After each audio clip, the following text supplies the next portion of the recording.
Doctor Asif Salim साहब, हमारे बुजुर्ग मशहूर साहबी लतीफ़ जाफरी साहब, आसिफ भाई, रफ़ीक मोमिन साहब, शकील साहब, डॉक्टर अरशद जमान साहब और यहाँ पर फ़रोग जाफरी के चाहने वाले सभी मेरे प्यारे भाई। जिंदगी में कभी सोचा भी नहीं था कि ये वक्त भी आएगा कि फ़रोग जाफरी की ताज़ीकी नशिस्त में बोलना पड़ेगा और ये इंतहाई, अब वो तो खैर बोल नहीं सकते, जिंदगी मौत अल्लाह पाक की वो है, एक निज़ाम है, उससे हमें बुरा हुआ ये भी नहीं बोलना चाहिए। कुल्लु नफ्सुन ज़ाइक़तुल मौत, हर शख्स को मौत का मजा चखना है, लेकिन गम बहरहाल होता है। और जिस अंदाज से फ़रोग साहब जुदा हुए वो तो इंतहाई नाकाबिल बर्दाश्त हो गया, न सिर्फ मेरे लिए बल्कि मेरे लिए तो वो छोटे भाई की तरह ही था। मेरे पापा मम्मी को पापा मम्मी ही बोलता था और वो बहुत सारी उसकी बातें ज़हन में घूम रही है, कहाँ से शुरू करूँ, कहाँ खत्म करूँ, समझ नहीं आ रहा हो सकता है मेरी बातें आगे पीछे हो जाए। कोशिश करता हूँ कुछ बातें आपको गोशगुजार करूँ जो शायद आपके ज़हन में ना हो या आपने देखा ना हो, सुना ना हो। फ़रोग जाफरी की मेरी पहली मुलाकात हुई थी, मुझे अच्छी तरह याद नहीं था। लापरवाही को कहते हैं, कितने प्रॉब्लम बीमारियां बता रहा है वो बम्बक कभी जिक्र तो करता एक चीज का। उस दिन भी मैंने पूछा कि क्या प्रॉब्लम, तो बोल तो सही नहीं भैया, बस तुम घर आओ, मैं घर आ जाते हैं।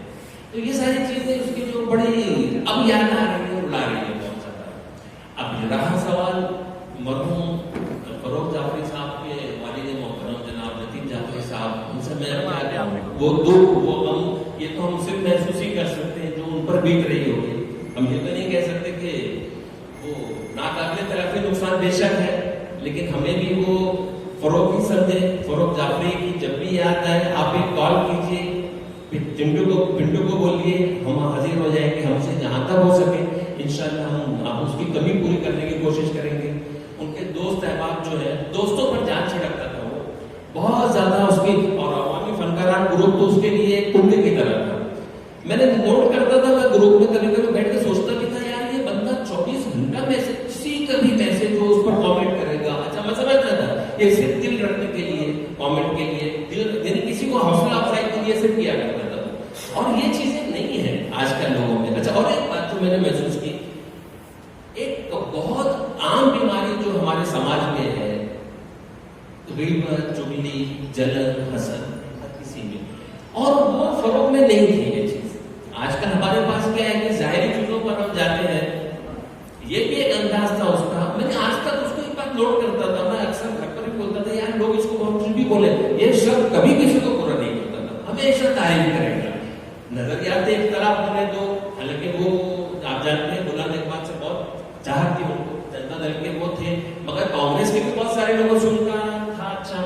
मालेगांव का जो ड्रामा है स्टेज ग्रुप में वगैरह, मैं मौजूद के साथ कहूँगी, मैं उनका बहुत बड़ा नागरिक हूँ, मैं उन लोगों को कुछ ज्यादा पसंद करता नहीं है, बॉलीवुड और क्या वो यूट्यूब वगैरह पे क्या क्या चलता है, तो मैं तनकीद किया करता था, फरोख भी उसमें कभी, लेकिन वो उसको खुश मिजाजी से एक्सेप्ट करता था, कभी एक तरफ नहीं किया, बहस नहीं किया, और एक छोटे तालिब इल्म की तरह बैठ के सुनता था। बहुत आप लोगों को हैरत होगी, मैंने एक बात नोट की कि उसको नॉलेज बहुत थी। उर्दू अदब के अलावा मैंने उसको टटोला, इंग्लिश लिटरेचर के ऊपर भी उसको उस पर भी दस्तखत थे, मैंने टटोल के भी उसको चेक किया, उसको नफ्सियात की नॉलेज थी, फिलॉसफी मालूम थी, उर्दू लिटरेचर के साथ साथ इंग्लिश शेक्सपियर पे भी टटोला मैंने उसको, शेक्सपियर की भी नॉलेज थी। फिल्मों का तो कीड़ा था वो, फिल्मों को तो आप सभी जानते हैं बहुत ज्यादा, और सही फील्ड में सही वक्त पर अगर स्ट्रगल किया होता तो शायद आगे जा नहीं सकता था। बल्कि मुझे रिपोर्ट मिलती थी कि वो कुछ संजय दत्त, सलमान खान ने, किशोर वगैरह थे, वहां तक रसाई हो भी गई थी, और उनके कोई मामू शायद जलगांव में थे, वो टीवी में फिल्म डायरेक्टर भी थे, पर्सनैलिटी भी थी, सब कुछ था। पता नहीं क्या होगा उस पीरियड में, वो कुछ बात बन नहीं पाएगा, वरना हो सकता वो हम उसको टीवी पर भी देखे होते, और शायद कोई कामयाब स्टार बना होता, बन सकता था, कोई ऐसी बात नहीं थी। और दोस्तों के लिए तो उसकी हर वक्त, अच्छा उसकी एक बात थी, कभी भी कुछ भी बोलो, मेरी मम्मी भी वही बोल रहे हैं, मेरी बहनें भी तीनों बहनें यही बोल रही, कुछ भी बात हो, जी आपा, जी आपा, जी भैया, लेकिन उसमें तकिए कलाम था, जी बोलना और काम कर देना। वालिद साहब तो आ नहीं सकते मेरे, लेकिन उन्होंने वहां से कहा है कि लतीफ जाफरी साहब को इज़हार ताज़ियत करो, और उनको तो अब क्या मैं मुबारक है कि काफी सचमुच उनको बहुत गम हुआ, और आंखों में आंसू मैंने उनके देखे जब फरोख का मैंने कहा, तो पहले तो वो नाकाबिल, उनको यकीन ही नहीं आया।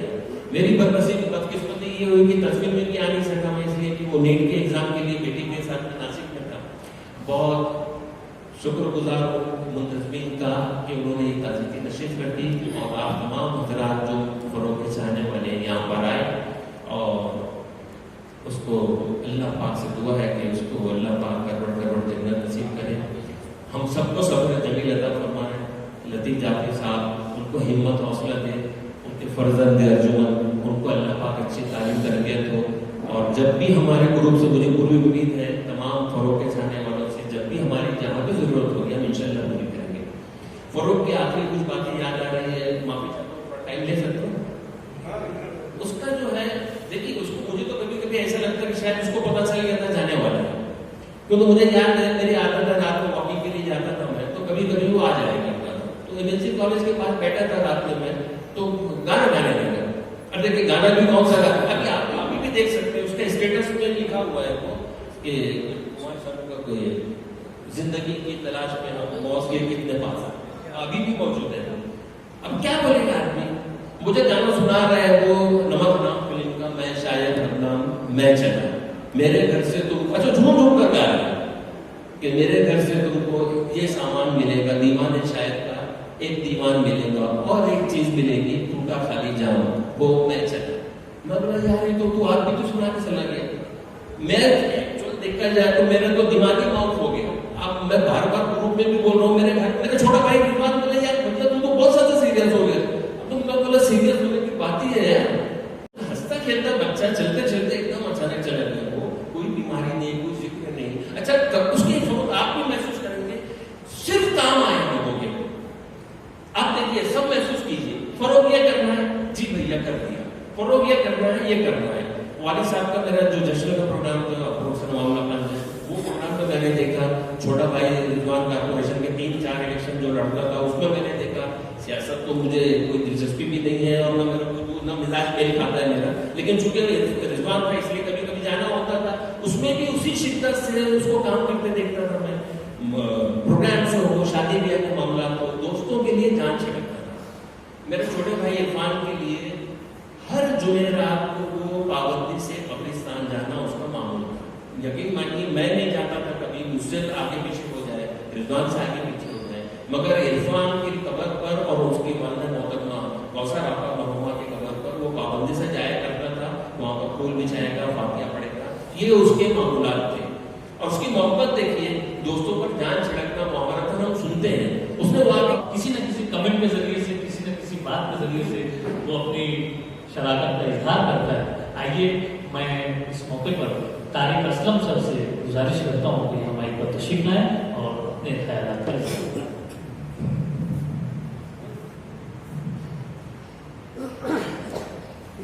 अस्सलाम वालेकुम।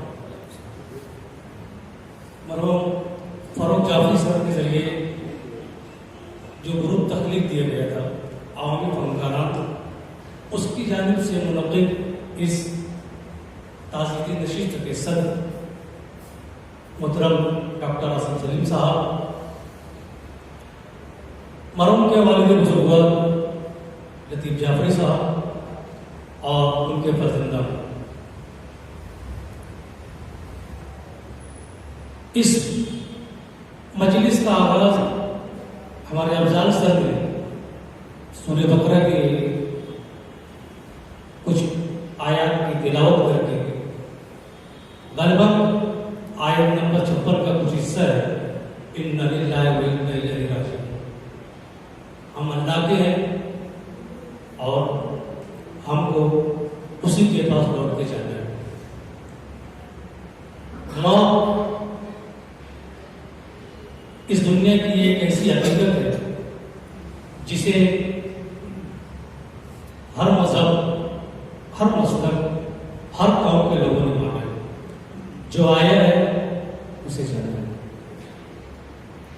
चटबस ने कहा था, जिंदगी क्या है अनासिर में जरूरत रखती है, मौत क्या है इन्हीं अज्जा का बिखर जाना।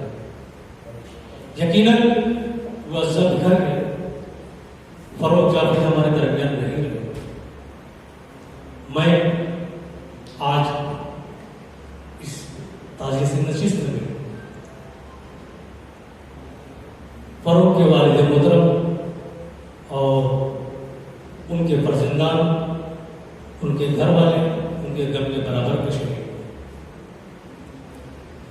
हाज़रीन, होता यह है कि अवामी फनकार जो होता है वो आवाम से इंतहाई करीब होता है और हमारे फरोग भाई की भी यही खासियत है। उन्होंने इस ग्रुप को बनाया, रफी भैया ने कहा मुख्तलिफ ख्याल लोगों को जमा किया। मेरी उनसे जब भी बात होती थी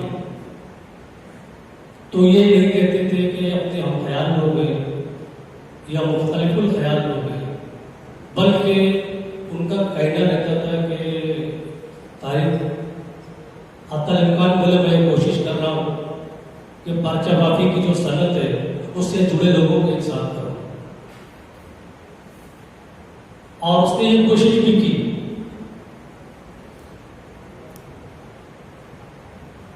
हमारे यहाँ पर आज ताज़ी से नशिस्त का इनेकाद किया गया, आगे भी बहुत सारी अमवात होंगी, उसमें ताज़ी नशिस्तों का इनेकाद किया जाता रहेगा। क्या बस यही किया जाता रहेगा?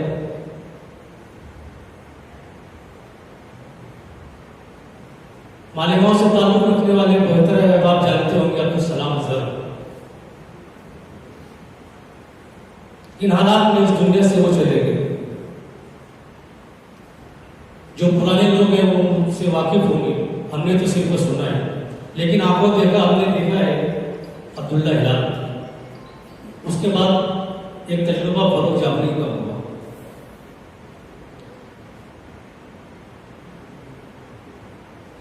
नरेश कुमार साहब हमने अक्सर मुलाकात की, और हमने से अगर हम थोड़ा सा अपने आप को माजी में भूल दें तो हम खुद को यकीनन गुनहगार और गिल्टी महसूस करेंगे।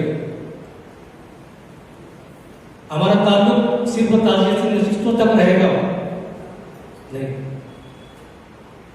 जितनी मोहब्बतें हम आज निछावर कर रहे हैं, क्या उतनी मोहब्बतें हम उनके हयात रहते हुए उन पर निछावर कर पाए?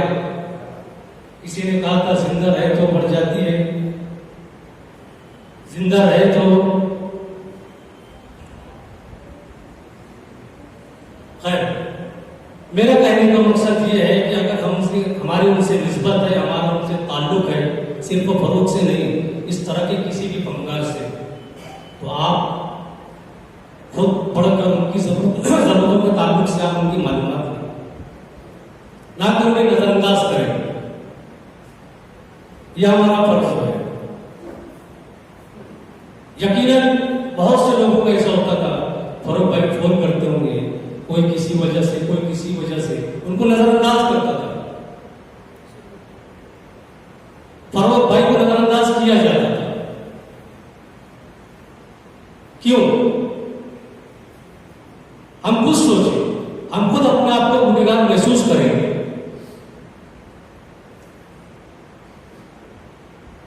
जैसे कि इससे पहले लोगों ने कहा कि फन के ताल्लुक से एक हम जहर शख्सियत था, फनून अदब का कोई शोभा नहीं था जिसमें उसको दस्तरस नहीं थी। डायरेक्टर, राइटर, एक्टर, ड्रामिस्ट, हर तरह की बातें सब कुछ करता था, मुकामी हालात से लेकर आलमी हालात तक हर तरह।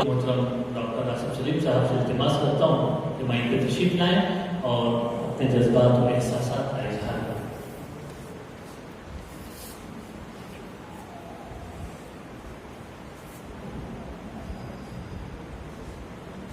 अस्सलाम वालेकुम।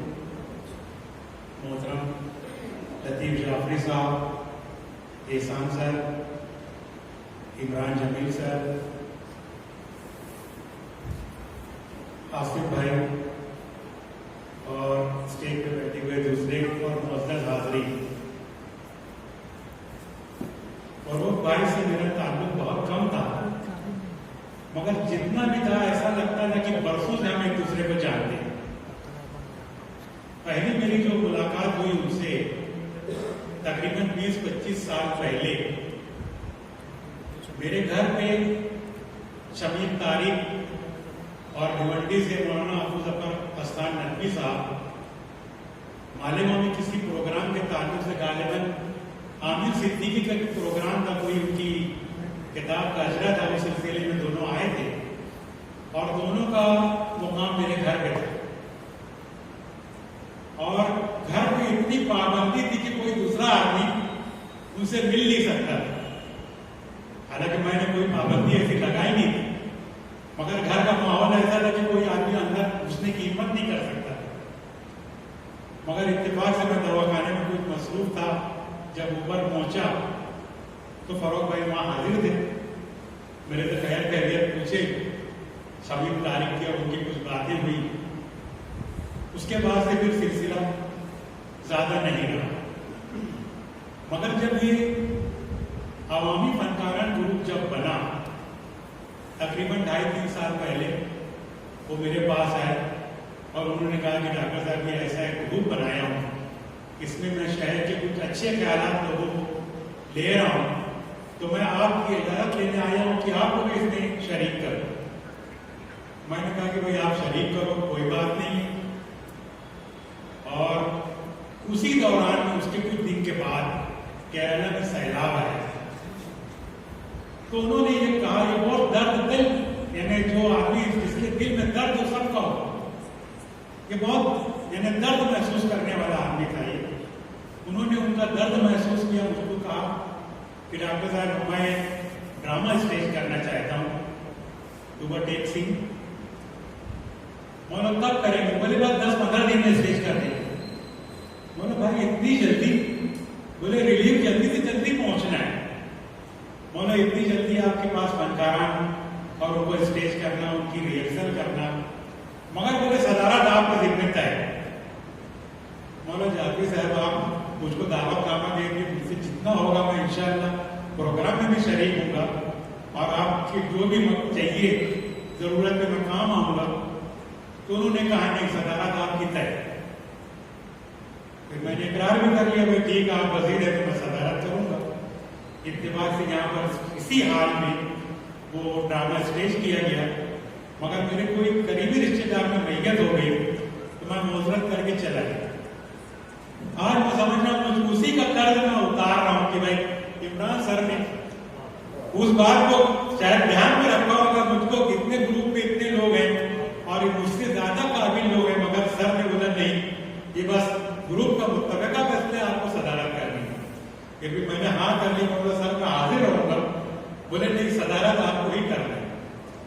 दूसरा वाक्य ये था कि हमेशा ये मुझसे जब भी मिलते थे बस ये बोलते थे मैं कुछ ज्यादा चाय मंगा रहा हूँ। बोले नहीं, एक चाय मंगाना, दोनों आधी आधी पिए। बोलो भाई आधी आधी चाय पीने में क्या मतलब? बोले इससे मोहब्बत बढ़ती है, आधी आप पीना आधी मैं पीऊँ। बोले ठीक है, कैसी चाहिए, शक्कर वाली बगैर शक्कर वाली? बोले आप जैसी चाय वैसे मंगा। उसके बाद वो जो थे उनके जो कलम में इतनी ताकत अल्लाह ताला ने दी थी, जो ड्रामा लिखते थे या जो भी लिखते थे, उनकी किताब अभी मैंने देखा डर के आगे जीत है। वाकई वो आदमी ऐसा था जिसके दिल में कोई किस्म का डर नहीं था। वो हर जगह बिना झिझक और बिना किसी कोई ताज्जुब के कोई ऐसी चीज की वहां पहुंच जाते थे। ये अलग बात है कि किस्मत उनका साथ नहीं थी, नहीं तो उन्होंने रसाई हर जगह कोशिश की, हर जगह पहुंचने की कोशिश की, मगर उनकी रसाई होने के बावजूद भी वो उसको पा नहीं सके। अब ये उनके साथ में एक अलमिया हुआ। दूसरा सबसे बड़ा अलमिया अपने शहर का या हमारे लोगों का ये कि फनकारान के जाने के बाद उनकी कदर कीमत हमारे पास हम उसको महसूस करते हैं। उसकी मिसालें कई हैं यहाँ पर, मगर जो 2-3 मिसाल मेरे सामने है। एक तो सलाम बिन अजहर की, कि बेचारा टीबी के मर्द में चला गया वो, और उसके जाने के बाद उसका जो भी उसकी जो नज़मों का जो था उसकी अशात हुई, उसकी पजेराई हुई। शहरियों ने उसको जाना, हमारे शहर ने उसको जाना कि सलाम बिन अजहर कौन था। दूसरा जैसे सर ने कहा कि अब्दुल्ला हिलाल भी जो था, इसकी नशिश होती थी हर मेरे ख्याल में शनिचर या इतवार को सरदार में। डॉक्टर मंजूर अयूबी ने उसे नाइट वॉचमैन करके उसकी एक मदद भी हो जाती थी और स्कूल का भी काम हो जाता था, ये सोच के रखे थे। अब्दुल्ला हिलाल जब यहाँ पर लाइफ लाइन जो यहाँ पर था, ताजिए की लाइन जो बोली जाती है आजाद चौक, वहां पर मैं और डॉक्टर मंजूर मिलने के लिए गए तो पलंग पे बैठे हुए थे, अच्छे थे। तो डॉक्टर साहब अंसारी घर में थे, हम लोगों से बातचीत हुई तो ये हुआ कि यार इनको कब डिस्चार्ज कर रहे? बोले 2 रोज में डिस्चार्ज कर देंगे। अच्छे हुए, घर पे आए, मगर कुछ दिनों में फिर जिंदगी वफा नहीं की, चले गए। वैसे ही फरोख भाई का भी था, इन्होंने कभी अपनी कलम का सौदा नहीं किया, ना अपने वालिद की तरह, ना कभी अपने कलम को बेकार को गिरने दिया, हमेशा उसके बेकार को कायम रखा।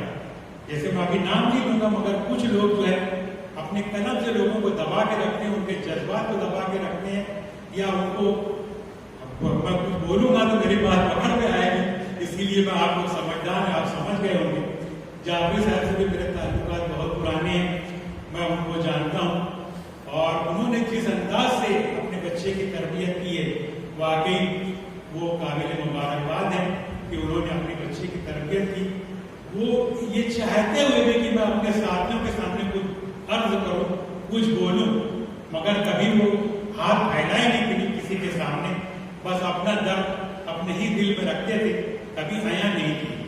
अभी सर से मेरी बात हुई कि जब मैंने सुना कि भाई मल्टी ऑर्गन फेलियर, उनका लंग्स काम नहीं कर रहा था, उनका गुर्दा काम नहीं कर रहा था, उनका जिगर काम नहीं कर रहा था, और हॉस्पिटल में एडमिट होने से पहले 1 दिन पहले शायद उनको ब्लड की वॉमिटिंग भी हुई।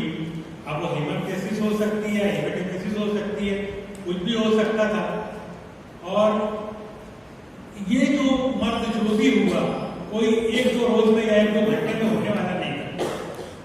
उनको तकलीफ हो सकता था बरसों से रही हो, मगर उन्होंने कभी बताया नहीं, ना दोस्तों से कभी उसका जिक्र किया, ना बहैसियत डॉक्टर के कभी सलाह मशवरा लिया कि ऐसा ऐसा मेरे साथ हो रहा है, इसके लिए मैं कुछ दवाइयाँ लूँ।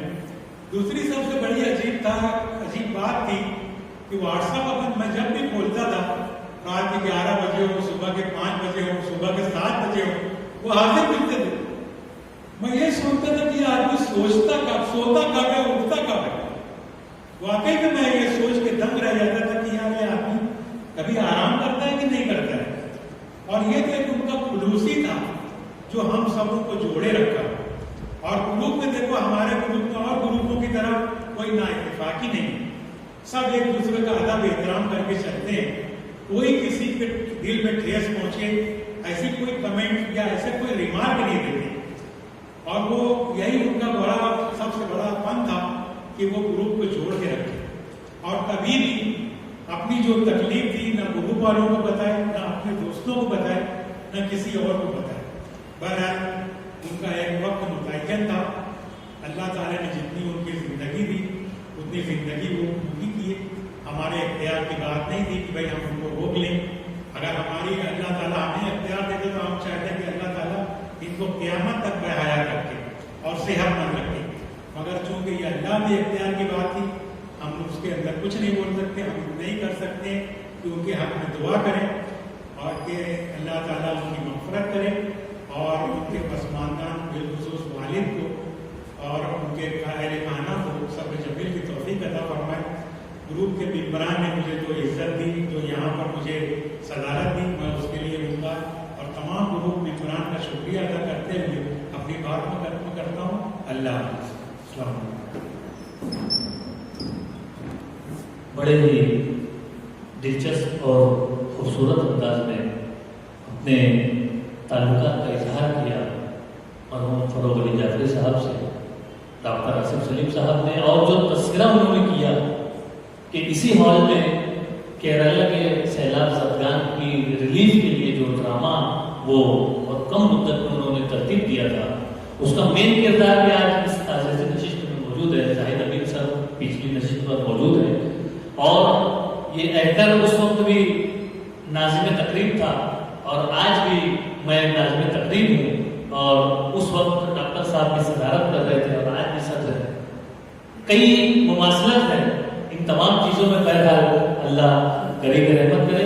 आए हम मरहूम के लिए दरूद शरीफ, अल्हम्दु शरीफ और 3 मरतबा कुल अल्लाह शरीफ तिलावत करके उन्हें इसाले सवाब पहुँचाएँ और दुआ करते हैं।